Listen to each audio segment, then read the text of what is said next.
Welcome back or welcome to my channel. My name is Taylor and today we'll be ranking every album I listened to in 2025. But before I open the video, remember to like, comment, and subscribe if you love all things music.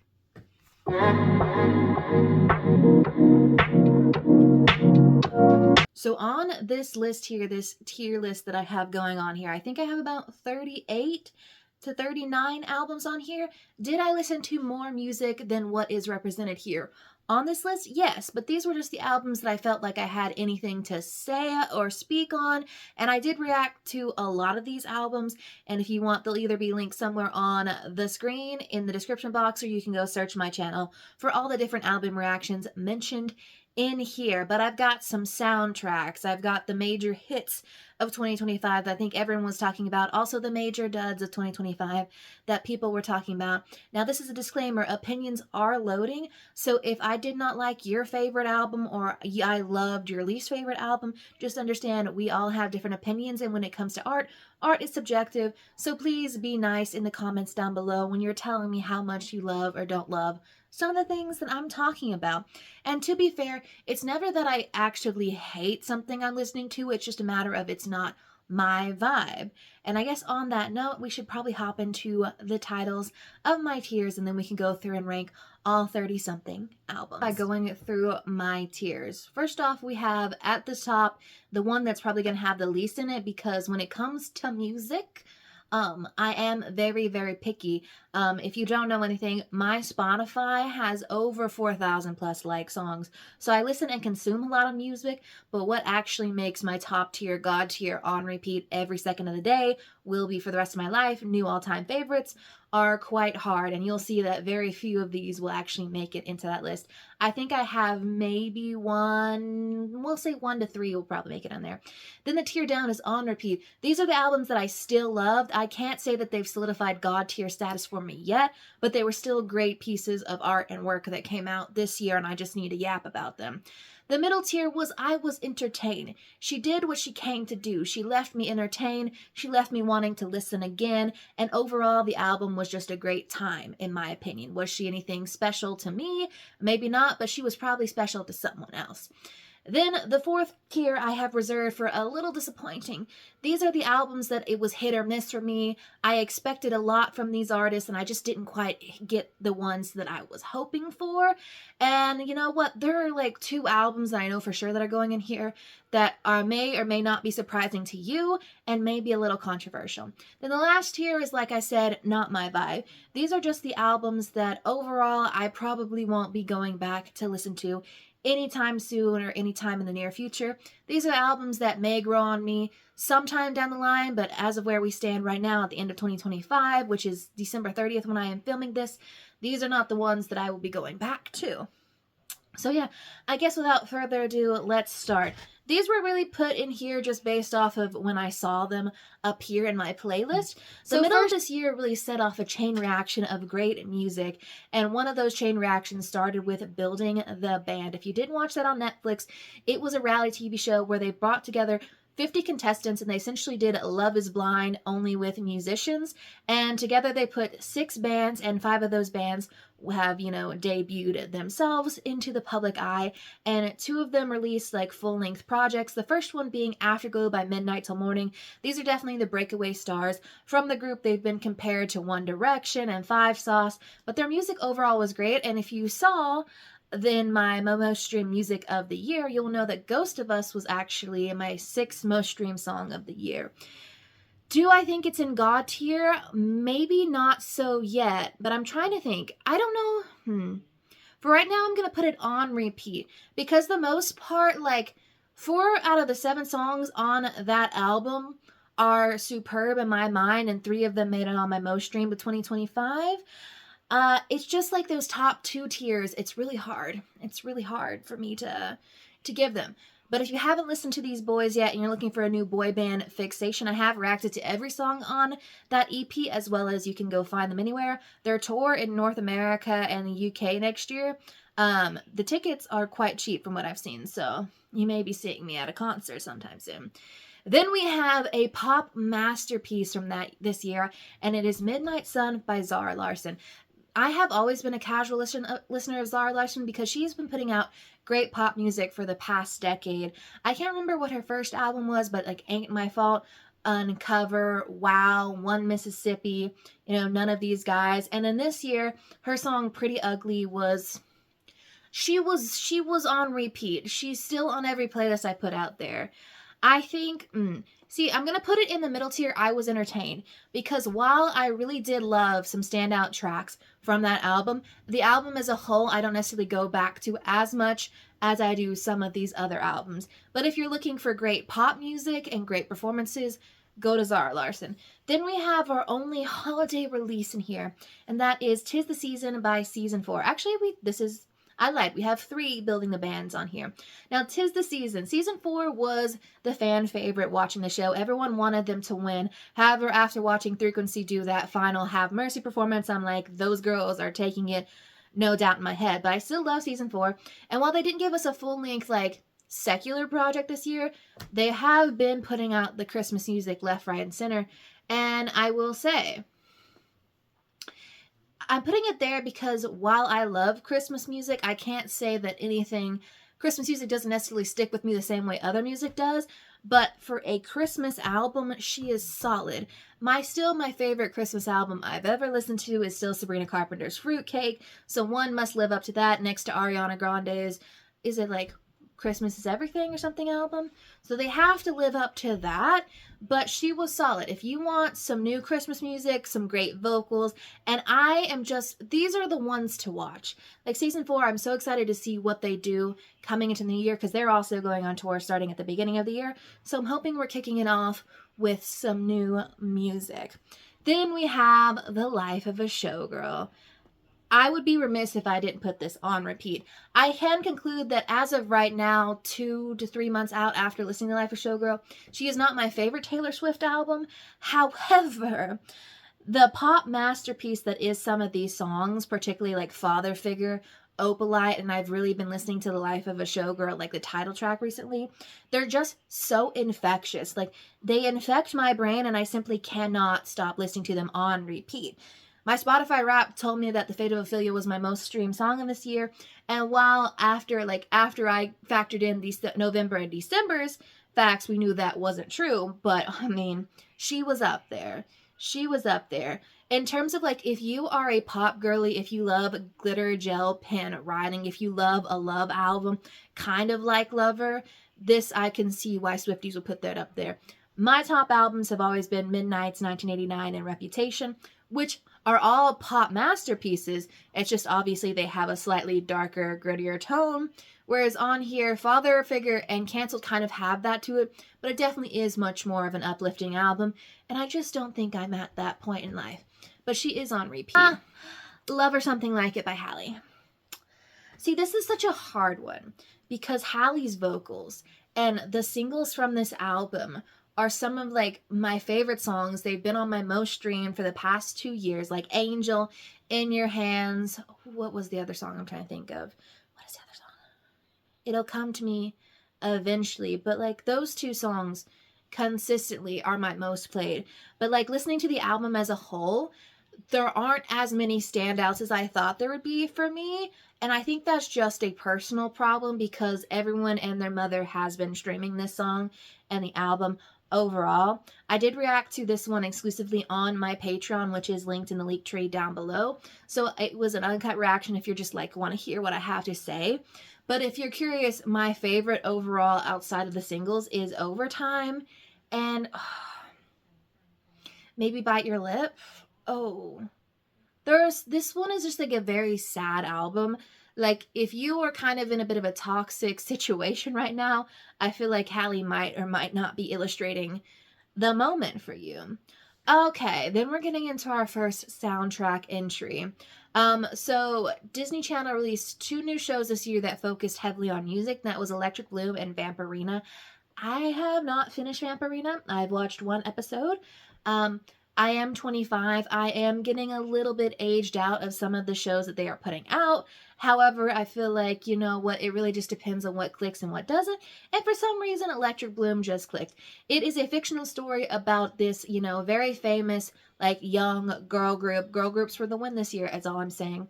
And the first season is detailing how they got formed and how they sort of put together the first songs on their first album. And so we get that. There's also like a Christmas song on this one and a Halloween song on this one. So here's the thing. She did what she was supposed to do. Not mine. I'm going to put her in a little disappointing just because I love some of the songs on this soundtrack. Like, The Lies We Tell Our Heart is by and far my favorite song on there. But in terms of, like, as someone who is a lifelong Disney Channel fan, who's been listening, who worked at Walt Disney World and so on and so forth, I listen to a lot of Disney Channel music. Is she my favorite entrance that she's given us? No. Is Diane Warren responsible for the soundtrack? So yes, so there are bangers. But it's not my overall favorite Disney Channel entry from this year, nor is it from my favorite Disney Channel entry from the past, like 3 decades that Disney Channel's been doing it? A little longer than I've been alive. So yeah, so she's there. Feels a little bad. Siren Society. Siren Society. So this is our third and final Building the Band entrance. This is the girls that I think will be, I see the most potential coming from them. Their first single, If It Was Me, is in my top like 100 most played songs of this year. Is it my favorite song from the album? No. Is it the best, I would say, produced song that anyone has put out? Probably not. You can see some of the kinks being worked out. But if you have yet to listen to their 5-track EP, the 2 songs that they released on that never got released as a single, Heaven or Whatever and 4-Leaf Clover, are the standouts from that one. And Heaven or Whatever has just been stuck in my ear, and I think you need to go out of your way. And I can't wait to come around to summertime in the US, in the Northern Hemisphere, to listen to Don't Cool Me Down, because they released that song in like the Americans, like, you know, fall into fall situation, whereas, you know, we have an Aussie in there, so she was releasing it for Australian summer, and I do think Don't Cool Me Down could be played way more. Okay, Zombies 4 soundtrack. Zombies 4 soundtrack. This has introduced me to Freya's Sky, and I do think that is the best thing that has come out of this movie. Okay, I have to say this. I really do like this movie. Possible and Kerosene are in my most streamed songs of 2025, and the Zombies universe, same with the Descendants universe. If anything, even if the plot was lost, you know, before the movie was even filmed, they are guaranteed to give you dance and music numbers that will be stuck in your head and that are undeniably great. This is like Disney Channel like music at its best, and I can't wait to see what they do with a Camp Rock 3, because you know I'll be sat and ready. But yeah, the passing of the torch in this movie, like Possible in itself, representing that between Milo, Meg, and then Freya and Malachi, I think is just great. And if you haven't listened to Freya's solo music, I highly recommend. She is 16, so if you're like me out here being like, am I a little too young to be here? I don't know, maybe. But to be fair, see, Olivia Rodrigo is only like 2 or 3 years younger than me. But when Driver's License came out, I'm like, am I a little bit young to be here? But also, like, good music is universal no matter the age. So yeah, she has been teasing that I think there is going to be an album full-length project coming out next year. And I'm so excited to see that because I've watched some of the videos of the unreleased songs, as well as I have reacted to some of her other songs that were released this year. And yeah, Silent Treatment that she just released, she's been on repeat. You've probably caught that on your For You page. But yeah, Zombies 4 soundtrack on repeat. Mayhem, Lady Gaga. I was not expecting Lady Gaga to re-enter my life this year, but man, am I so happy, because How Bad Do You Want Me? How Bad Do You Want Me? Vanish Into You? Oh, Love Drug? Disease? I don't know. This has made me want to go back and like, you know what? I'm a part of the queer community. I've been listening to Lady Gaga for many, many years, since Just Dance was out on, you know, its first run. Have I always been more of a casual listener? Yes, but this album did make me want to go back and listen to Lady Gaga's discography. And yeah, I'm very happy. And I also feel like Lady Gaga is now entwined in sort of like this very much so like horror, gritty, kind of dark gothic like movie and TV scene with shows like Wednesday and stuff like that. So like for Halloween time, she and I are just gonna really connect You know, abracadabra, abracadabra. She was my 10th most played song of the year. Oh, ho, ho, ho, ho. Miley Cyrus. Miley Cyrus re-entered the world with something beautiful this year. Now, I have reacted to Wild Card on this channel. Was it Wild Card? Was that the album title? I think that is. I did not react to Plastic Hearts, but just between you and I, Plastic Hearts is a pop rock masterpiece and is probably her magnum opus up to this point. But I really did love Wild Card, and I still definitely listen to songs on there. I reacted to Something Beautiful on this channel, and as a whole, I do not care much for this album. I think the general public shares my reaction. The girls from Chats and Reacts did react to this, and I think they had a much more negative reaction than I had overall. There are 2 songs on this album that I really did enjoy, and that was Walk of Fame and Every Girl You've Ever Loved, and I have played those many times. But overall, I'm sorry, Miley, it's just not my vibe. It's not my vibe, and I think a lot of us share that sentiment. Demi Lovato entered the dance pop sphere this year, and all of my girlies entering dance pop, are we all not excited for Madison Beer to drop Lock It in January? Like, I've already got it planned out. Like, I've got some of the January and February stuff planned out so far, but it is a little bit of a drought in the music time because that's usually, the first 2 months are usually droughts music-wise, so you'll need to tell me, like, what videos you want to see if you want to see me branch out beyond music, because it is, the title of the channel is pop culture, so if you want to watch me move into a little TV and film ranking and reactions, just let me know. I've got thoughts. Personally, for February, I think we should rank, like, my top 50, like, rom-coms of all time. That'll be a good time. But I digress. Demi Lovato, she made her comeback. It's Not That Deep. I reacted to it on this channel. It is a solid dance pop album. I don't know if there's any standout favorites from the album for me, but I feel like it's an album that over time will just grow exponentially for me. Okay, Selena Gomez and Benny Blanco came to hit us at the beginning of the year with I Said I Love You First, and the many iterations of the deluxe versions that they gave us over and over and over again. I say that like, I enjoy this album. It is by no far my favorite Selena Gomez album, and in fact, I think I might have ranked it when I ranked Selena Gomez's entire discography. I might have ranked it last or second to last. I have like recently gone back and like listened to my favorite albums of like my teens and my childhood, and Selena Gomez permeated that with her first like 3 or 4 albums, and it just reminds me how much like I loved her music and how much she could be giving in an album. I know this is where she's at right now, and I know this is like her and Benny's project, so like it's a 50-50 effort and stuff like that. And there were songs on this album that really did hit me in my feels. However, I rarely ever go out of my way to listen to many of the songs. I think Blue as Flame, Cowboy, and Sunset Boulevard are the only ones that like I really like, well, maybe now and again go back and replay. But yeah, there's just some songs in this album that just didn't quite hit for me. But here is an album I got into my Blackpink bag this year, sticking off the year by listening to Rosé's new album, which I would have put on here. She would have been new all-time favorite if it weren't for the fact that it technically came out at the end of 2024. But we have Jisoo's Amortage. It was a cute, short 4-track EP, and, like, it came out in February, so, like, she's a cutesy little love EP. One thing about me, I love a Valentine's Day moment. I have a full Valentine's Day playlist, like, oh. And, like, when it first came out, I was still hung up on, like, all the other members' music and stuff like that, but as the months went on, I'm just like, wait a minute, am I getting hooked?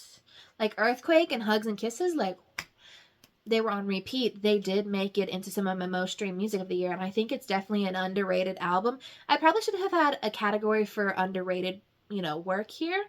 But yeah. Bite Me, Renee Rapp. Everyone's going to be like, what do you mean that's not God tier?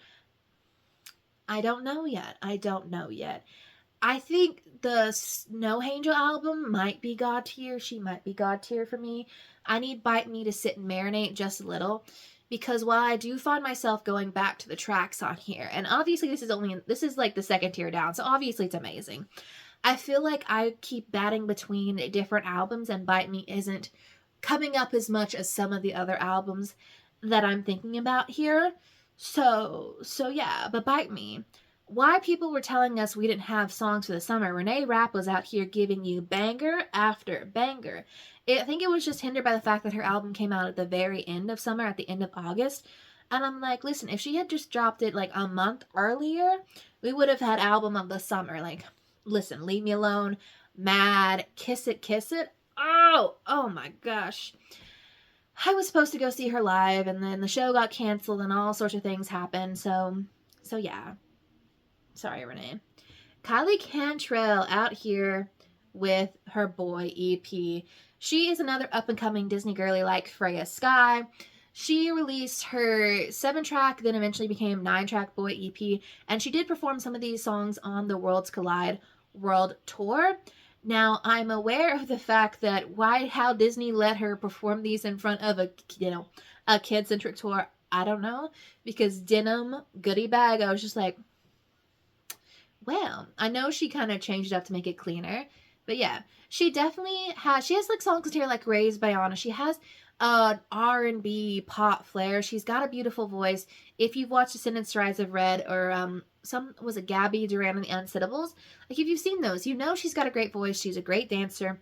Overall, it was a solid album, and Goodie Bag and Denim were on repeat over and over again. I just remembered she has also a song called Oversized. Listen, if you like a spicy number, she will give you a spicy number. It is just interesting to me because she's been talking about how the album, like she's in the studio filming the album, how the album's coming next year. And I've once again gotten thrust into a Disney Channel love triangle drama for what is like the third or fourth time in my 25 years of life. And I'm like, I'm a little too old to be here. But sometimes, like with all drama, if it's not your drama, you're like, so like, what's going on? Like, what's going on? Okay, then we have another EP, Kelsey Ballerini's Mount Pleasant EP. If you've been around for a hot second the past couple of years, you will know A Mountain with a View is one of my favorite EPs and my favorite project from Kelsey overall in her entire discography. And I have listened to every single album she's put out. You know what? She's from East Tennessee. I'm from East Tennessee. You know, we clock in with our East Tennessee girlies. Mount Pleasant obviously is the second iteration kind of detailing her breakdown and breakup with Chase Stokes, and overall I enjoyed the album. Is it something that I'm going to go back to over and over again? Maybe not. And I'm just like, do I put it in not my vibe? Because like, if I actually think about it, am I going to listen to any of these songs too much again? Well, how about this? I'm going to move her up to a little disappointing, because she did have a little remark in there, like, when I first like listened to Emerald City, I'm like, oh, okay. And then the more you think about it, I'm like, that's a little bit slut shaming. Like, that's a little bit slut shaming. And like so I'm like, I'm gonna hold off. But yeah, you're comparing it to a masterpiece that is A Mountain with a View, and that's a lot to live up to. And while this album was very sad and it had a lot of reflective moment on it, I'm not going to. Okay, so let's see. Sinners. Sinners, the movie, is a new all-time favorite movie. The Sinners soundtrack is, in fact, a spiritual experience. Like, I Lied to You scene performed on that screen, like, when it first came out in movie theaters, took you to church. Like, it was one of the best, like, musical sequences I've ever seen in a movie overall, and frankly, one of the best scenes I've ever seen in a movie overall. I think, collectively, the only song that I've really listened to from the soundtrack itself on repeat outside of things is Dangerous, but I refuse to give it anything less than on repeat, because like this movie deserves to win awards, and I hope that they get a Grammy or something related to the soundtrack because it is superior. However, they're going up against some stiff competition, because this year, in terms of soundtracks and movie musical soundtracks, there were banger after banger. And if you are a musical lover this year, it was feeding us. Oh, and then we have the controversial cover that is the Man's Best Friend cover with her on her knees and everything. I feel like the internet had a bit of a mental breakdown over this cover, and I'm just like, you know what? On par. I see it. It's supposed to be satirical in its way. The album in itself, I still stand that Short and Sweet is my favorite Sabrina Carpenter album of all time.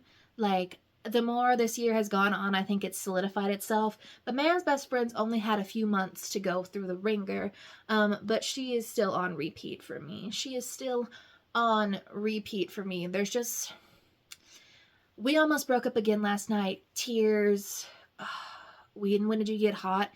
This is a solid pop album. It really goes in and tells a story that she set out to do, and it's definitely, it's sonically cohesive, but it also is like, she said this is like a capsule of what she was feeling in this very specific time in her life, and like she just needed to like get it out. And it's kind of like when Taylor did the Tortured Poets department, and she's just like, I had so much to say, and this is what Sabrina had to say. And I'm like, yes, you said it well. You did well. You had a concise project. She just released Such a Funny Way on streaming for us in the end. Whereas Needless to Say, babes, just saying. But yeah, I don't know if there's anything else to say other than she was great. She was good. I'm curious to if I give it another year, kind of like I gave Short and Sweet, would I feel like this one has climbed into God tier? I don't know. But we actually do have our first God tier entrance. To all my mixers, to all of you who got to see Jade perform this album live in the US this year on her first US tour, or first headlining. I wish I was you. I wish I was you. That Showbiz Baby and that Showbiz Baby, the encore. This album deserves to do more numbers. It deserves awards. In terms of like pop albums, this is one of the best pop albums that I've listened to in my lifetime, and it is the best pop album release of this year. And when it's available for like Grammy nomination, I think for 2027 is when it's available, because it missed the deadline for nominations this year, but it will next year. If this is not on that Grammy nominations list, I will be rioting in the streets. Yeah, Angel of My Dreams, FUFN, Natural Disaster. On the Encore, Church is going to be my most played song of the month. It might be my most played song in the next few months. Like I said, we're in a bit of a music drought, always in January and February. So any albums that are released in December have the potential to take over my listening. And Church, in fact, brought me to church, and I will be on my knees at the altar of That Is Jade. If you haven't gotten into Jade, please go listen to right now. Like, she released one of the best pop albums of all time, in my opinion. And especially if you're part of the queer community, like I am, she is like one of the #1 allies out there in the music industry, and we should go support. Okay, so we have another contender for maybe a new all-time favorite. It is my most played album of this year. I am curious to see how she sticks after I'm out of my K-pop phase, or if I'm in my... By the way, according to Spotify, my most listened to genre of the year was K-pop. But we have Alter Ego by Lisa. I think out of all the albums that were released by the girlies, I think Alter Ego, by and far, is most my speed. Like, she just, like, knows how to get in her bag, and she knows how to, like, produce song after song. Born Again, collaboration of the year. Her, Ray, and Doja Cat solidified collaboration of the year. I don't know what else to say other than I couldn't see anyone else. Well, actually, I don't know. Collaboration of the year, in my opinion. If we're not considering soundtracks, it's that song. Yeah, and then the Dream music video nearly broke me in two when I watched it. So, yeah. Yeah. I don't know if there's anything else to say other than I don't think she's quite God tier yet. But we'll see. I'm gonna give it another year. We're gonna give it another year. She just hasn't necessarily struck me as much as That's Showbiz Baby. That's Showbiz Baby, and that's where it stands right now. So Alex Warren really was the breakout star of this year, particularly online with his song Ordinary and then Eternity. His album You'll Be Alright Kid, I listened to it from top to bottom. Is it my favorite album of all time? No. You know what? I'm going to put her in I was entertained, but like there should be a category that says that I was emotionally damaged. Because Eternity caused so much, and I mean absolute emotional damage. And frankly, the entire album was just centered around, You know, it was centered around his love for his wife, and there was a lot of love and beautiful songs in there, but there was also a lot of pain and heartbreak and trauma, and that permeated the album. So if you were going through tough times, maybe listen to it, or maybe preserve your mental health. I don't know about that. But yeah, I was entertained, more like I was, in fact, thrown in a grave every time I listened to it. Alright, I'm back. You will not have noticed much of a change, but like my screen recorder only records 30 minutes at a time, and I have definitely been recording for more than 30 minutes. So we're back. We're back. Okay. So I'm a little. This is my thing. Beautiful Chaos is another contender for a new all-time favorite, just because Cat's Eye in itself is definitely up there with a new all-time favorite, god tier, like artist group that I'm going to listen to. I love a girl group, and these girls have solidified their place in my girl group upper echelon in the last 2 years. I think this is the question of like soft or strong versus beautiful chaos, but also like, girlies, when are you dropping Internet Girl? Did we have to wait for the recorded version for too long? Because I don't know. I'm just going to be bopping to it like I was bopping to Gnarly. And I did react to every song on this EP, as well as the two of the music videos. So you can find that somewhere on my channel. I'm going to put her on repeat. This is my thing. Gabrielle and Gnarly I listen to a lot. And so do I do MIA. Mean Girls and Game Boy kind of take a backseat. And for a 5-track EP, all the songs kind of matter. So like when I have my moment with Mean Girls and Game Boy, I will let you know, and then we can slide her on up. Then we have our next Little Mix Girly solo project, and that is Perry's debut album, self-titled album. Perry, you know what? I listened to a lot of songs on this album. If he wanted to, he would. Is one of my absolute favorite songs of all time right now. But overall, the album, I was entertained. It definitely was a cutesy little pop album. I was not blown away by every song on the album, but Perry, she gave us vocals. She gave us solid, like, top to bottom. If you want a love album, just like an album that explores love and family and friendship, this is the album for you. She does also touch on her, relationship or past relationship with Zayn on some of these songs. So I guess if you're a former Directional Little Mix, like, mixer, you were thrown in that genre, like that drama, or you're curious to see where it ended up, you can go and listen to it on this album. Okay, we have an album that I'm going to place in probably a controversial spot. So, Wishbone by Conan Gray. The fandom loves this album, and I react to this album, and while I love the album, and I love that it definitely explores the hard topic, particularly in the queer community, of being someone who's out and open and in love with someone who is not at that stage, and probably won't be getting to that stage. Anyone just recently watched Heated Rivalry? I've started the Game Changer series. I'm on Scott and Kip's book, and I'm just like, oh. And the music videos that he gave us from this are absolute cinema. Like the storyline from beginning to end, I'm just like, I wanted a happy ending for them, even though I knew thematically it was never going to get a happy ending. The problem is that I probably won't listen to. I'm just gonna have to say this. I prefer Found Heaven to Wishbone, so I can't in good conscience put it on repeat. So, she definitely is a little more stripped back, less like pop production forward, album. And to me, I just lean more into that production.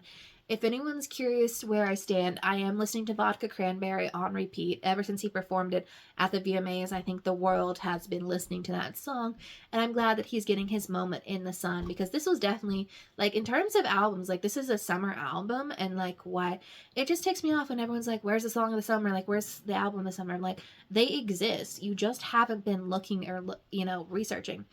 But we do have a god tier. We have a god tier. Miss EJ. EJ was the discovery of the year for the entirety of the world. She has been overlooked and passed over and put down so many times in the K-pop industry.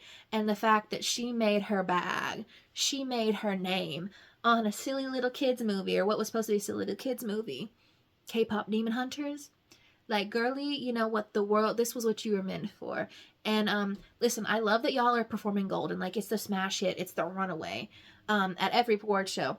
But if you would like to give us a full-length concert and perform all the other songs, not just Golden, I will be sat and ready. Everyone is dying performance of what it sounds like. And I just watched the little podcast interview she did where she showed us the demos and the original demo for what it sounds like. Are you kidding me? Are you kidding me? K-pop Demon Hunters was all over my most streamed of 2025. Yeah, and I'm excited to see not only where the franchise itself takes us musically, storyline wise. I'm still holding out for Gino to come back and do his thing. Oh God, that hurt. That broke me a little. That hurt a lot. But I'm also excited to see where these girlies take us in their solo careers, because EJ released her first like debut solo single this year, In Another World, and you know her voice is just beautiful. Okay, and then we have Ruby by Jennie. So Ruby by Jennie, I love so many of the songs on this album, but like it's a mixed bag of like I absolutely need to listen to this right now versus I'm like, you know what, I can give or take some of the songs on here. And I did react to this album. I do kind of find myself going back on it and like rediscovering songs every now and again. My favorite songs obviously are Extra L. Her and Doechii killed that. They killed that. With the IE, or with the Way Up, or with the IE Way Up, yes. Mantra, she is that girl. But yeah, I mean, I'm like, I think she solidly fits in the middle of I Was Entertained. So I don't know if there's much more to say other than that. Like, all the Blackpink girlies released beautiful, immaculate work this year. Then we have the Wicked for Good soundtrack. Now, I still stand that my favorite songs come from Wicked Part 1. However, oh no, is it an all-time favorite? I have to give it to that because the song For Good, which I knew before because I knew what the song sounded like, I knew it was going to emotionally destroy me, and it still did. It still did. That should be the album that should sue me for the most emotional damages, not Alex Warren. This should be that one. Plus, I mean, they added 2 songs in here, No Place Like Home and A Girl in the Bubble. They were fine songs, but no good deed. No good deed. As Long as You're Mine, and of course For Good. I can't give it any less because For Good is a song that has changed me for better and for worse or for good for most of my life, so I'm never going to rank it any lower than that. It just physically destroys me every time I hear it, and their performance and how they chose to go about those scenes in the movie broke me. Oh, ho, ho. The 5 Sauce fandom. The 5 Sauce fandom is probably about to be mad at me. So here's the thing. I reacted to Everyone's a Star. Did I ever get to doing the exclusive reaction of the deluxe tracks on my Patreon? No, I didn't. Because the more I thought about the album, the less I was interested in listening to the deluxe tracks. And overall, you know what, I'm just going to put it in Not My Vibe. There are songs on there that I really do enjoy. I really do love Boy Band and Telephone Busy, and The Rocks overall is my favorite song on the album. But do I find myself wanting to go back and revisit the album as a whole? Not necessarily. I loved 5 Sauce 5 so much with all my being, and I go back and revisit that album over and over and over again. Whereas Everyone's a Star, like, I know it's something different from them sonically, and I just don't know if it's the sonic vibe that I necessarily match. So for me, she's just going to go there. Again, Not My Vibe just means something that doesn't necessarily match what I generally listen to, but I know for a lot of the fandom, they really do enjoy what the boys are giving us. And hey, who am I to, like, Miley and the boys this year decided they wanted to experiment. Did the experiment hit with everyone? No, but it definitely hit with a lot of people. Then we have Adele's The Provocateur. I always forget the title of this little EP she put out for us. But if you don't know Adele, she was on Cat's Eye, the Dream Academy with the girlies. She was the first one voted off. Everyone, basically, the reasoning behind that was like, we just see her as a solo artist, and she has been hitting it off as a solo artist, and she's teamed up with Demi for next year's tour and given us pop perfection, or dance pop perfection, shall I say. She went risque. She likes the risque number. She's just out there. Homewrecks was one of my most streamed songs of last year. What can I say? It's just a banger. Homewrecks, Super Scar, and what was the other song that I'm thinking of? Black Superstar and Machine Girl are my favorite from the EP. Overall, she's great. She's good. She's a vibe. I was entertained. If I want dance pop, I'll put her on. She just doesn't. She doesn't shy away from controversy, and she doesn't shy away from being the machine girl, the mean girl. So if you like that vibe and you like that persona, you should check her out. And I know she's working on an album for the new year. So like she's definitely got like I'm intrigued by her. I'm excited to see where she goes from here. I'm just not sure if she's quite crept up farther than where I placed her. Then we have a deluxe album this year, which was the Brighter Days Ahead Eternal Sunshine of Deluxe album, which, you know what, she gave us like 6 tracks on there. She gave us a whole like short film for it. I'm counting it as kind of like a separate entity. Brighter Days Ahead. Yeah. What can I say? Ariana's, now here's the thing, is my favorite album Eternal Sunshine? Possibly. However, her first 2 albums have such a nostalgic hold on me that it is really hard to let go of their place in my recording. I was like, we love a healed girly. I've been listening to Hampstead more recently. This was really Ariana's year, in my opinion. These last 2 years have been Ariana's comeback, her like re-entering the spotlight and being like, hey, I'm healed, I'm growing. Her tour sold out like immediately. I didn't even try for those tickets. I'm like, I love Ariana, but I know there are some fans out there who are going to be going to battle and war, and I just don't know if I'm at that level yet.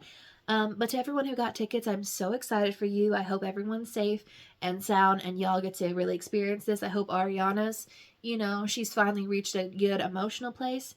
And yeah, but yeah, you know what? Brighter Days Ahead. She was solid. She had a message to give. She gave that message, and she gave us the visuals to go with it. My favorite from Brighter Days Ahead is, in fact, Dandelion. Am I basic? Maybe. So close to what? I am tempted to put it into new all-time favorite, but kind of like The Life of a Showgirl, the pop album that these two are so solid and so great, and I just did recently react to the deluxe version to this album that you can find on my channel. I just feel like there are some songs that no matter what will be god tier songs forever, like Sports Car, and then there's some songs I'm like, yeah, you know what, she's cute, she's sweet, I'd play it if the album come on, but she's not one that I'm going back to. So overall, she lands on repeat. She could move up. I think So Close to What and Think Later are some of like my most played like albums of the last 2 years, but I just want to see if they have the longevity that I feel like these top 3 albums will have. Like I've been proven with Wicked that the longevity is there. I've been riding with Jade for years in Little Mix. Okay. K-Pop Demon Hunters is new, so we'll find out, but I would be shocked to see. Then another Sabrina Carpenter, she gave us at the beginning of the year the Short and Sweet Deluxe. So, the deluxe itself may not be my favorite songs in the album, but Short and Sweet is an all-time favorite album. It's just solidified itself. Every time I think of Sabrina Carpenter, like I always go back to the Short and Sweet tracks. I've been listening to her since her debut work with, what was it called? Was it Can't Blame a Girl for Trying Her Eyes Wide Open? I always forget which one is the title of the album, but I've been following her since then, and like these last 3 albums she's given us have just had her hit her stride. Not that she wasn't doing great things on those first 4 albums that she gave us, and I do think people kind of sleep on those and should go back listen to those. If you want me to go through a full ranking her entire discography, if I haven't already done that, I may just need to do one. Just let me know. But if you want, I think this one, Short and Sweet, as a whole is my favorite. And the deluxe gave us bangers like Busy Woman and 15 Minutes. And then couldn't make it any harder really hurts every time you listen to it. Then I'm not going to lie. These last 5 albums are albums that, I was more of a casual listener of this year. But I wanted to put them out there because I feel like these are albums that a lot of people listen to, or that I feel like, I have a little bit of say. Princess of Power. I think in terms of Marina albums and what Marina has been able to give us, I know a lot of pop girlies love this album, but I know what Marina can do. I can't remember the title of the album. Was it Family Jewels or whatever? Like, she has an album like with Homewrecker, How to Be a Heartbreaker. Like, Like, that album in itself is one of the, Prima Donna Girl. She can do so much, and I feel like Princess of Power just didn't quite live up to what I've gotten from Marina in the past. However, it is not my least favorite album from her. So that's where it stands. But if you want, I feel like her song Cantissimo really sums up what the album is about. So yeah, if you're looking for fun pop, like pretty girl pop is how I would give that. Not that it's only for girls, but that's how I feel about it. F1 the album. I'm gonna put her in I Was Entertained. By the way, I'm not putting these in any order on the actual tiers. They're just being thrown in there. F1 the album. Messy, Rosé's song, God tier freaking song. It's on the Valentine's Day playlist. It's on the most streamed playlist of the year. It's an all-time favorite playlist. This is just like, they got so many heavy hitters for this album. But like, it really just depends on like what your favorite song was from the album. So I feel like people took it or leave it, some of the songs on here. But yeah, she has to be in I Was Entertained. Did I watch the movie? No. But did I listen to the album? Absolutely. They knew what they were doing. The Art of Being a Mess by Lauren Spencer Smith. I didn't listen to this one all the way through the first time like I did her last album. But like, I think overall some of my favorite songs from her came from this album. Like If Karma Doesn't Get You, I Will, Pray. Girly was on her petty bag, in her petty moment. And yeah, if you're looking for some, listen, she has love songs in this one, and she has some less like revenge or like I hate you songs or like, you know what, I forgive you. She does have that. But this album was just like, I'm gonna dip a little into like country. I'm gonna dip a little into like, you know what, you did me dirty vibe. And yeah, I put her in I Was Entertained. Don't Click Play by Ava Max. I definitely had listened to Diamonds and Dance Floors more, but Lost Your Faith was one of my most played songs of the year. And again, it's another great dance pop album. I feel like I was listening to so much music this year that I feel like it kind of flew under the radar for me.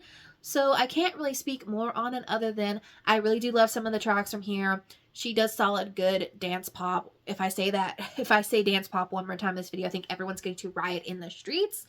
But yeah, she was solid. How Fozia. I love Fozia's Citizens Project that she gave us a couple years ago.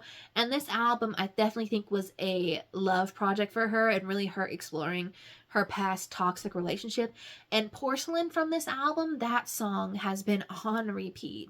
Like on repeat. It's one of my favorite songs from her.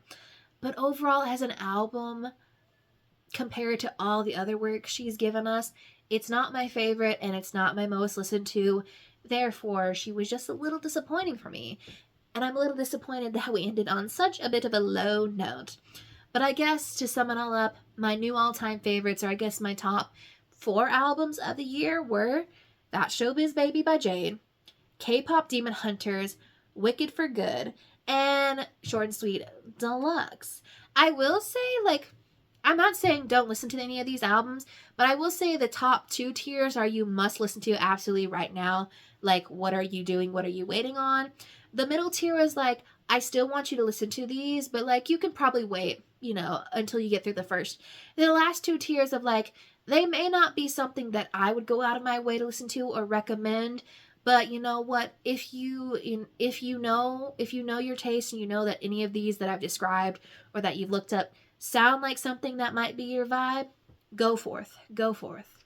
And yeah, let me know what your favorite album of the year was. There are so many albums that I listened to or that I didn't get to this year that I'm sure all of you are dying to talk about. And if you want to sing the praises of your favorite artist, your favorite movie, your soundtrack, or whatever in the comments down below, just let me know.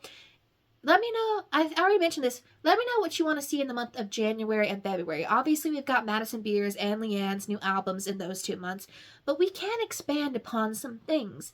Obviously, you know my love for Disney, you know my love for rom-coms and media and pop culture. If you want to see me come back, I really do want to rank rom-coms. I would also like to do the Sabrina Carpenter video that I mentioned too, and maybe a Little Mix video.